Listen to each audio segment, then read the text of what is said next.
নারায়ণগঞ্জ এক আসনে ধানের শীষ প্রতীকে ভোট দেওয়ার আহ্বান জানিয়েছেন বিএনপি প্রার্থী মুস্তাফিজুর রহমান ভূঁইয়া দীপু। শনিবার তারা পৌরসভার বিভিন্ন এলাকায় নির্বাচনী গণসংযোগ পথসভা করেন তিনি। এ সময় বিপুল সংখ্যক দলীয় নেতাকর্মী ও সাধারণ মানুষের স্বতঃস্ফূর্ত অংশগ্রহণে পুরো এলাকা উৎসবমুখর হয়ে ওঠে।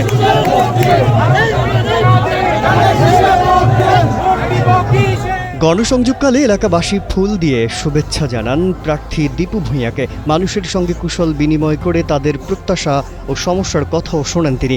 পরে আয়োজিত পথসভায় দীপু ভূঁইয়া বলেন, আমি যদি আপনাদের ভোটে নির্বাচিত হতে পারি তাহলে সবাইকে সঙ্গে নিয়ে একটি স্বপ্নের রূপগঞ্জ গড়ে তুলব, যেখানে মাদক, চাঁদাবাজি ও সন্ত্রাসের কোনো স্থান থাকবে না। শিক্ষার মান উন্নত হবে এবং যুব সমাজ পাবে সঠিক দিক নির্দেশনা। আমরা একটি আদর্শ রূপগঞ্জ গড়ব।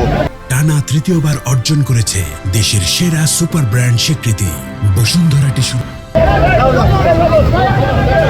তিনি আরও বলেন, দেশের উন্নয়ন, শান্তি এবং জনগণের ন্যায্য অধিকার প্রতিষ্ঠায় ধানের শীষ প্রতীকী জনগণের একমাত্র ভরসা।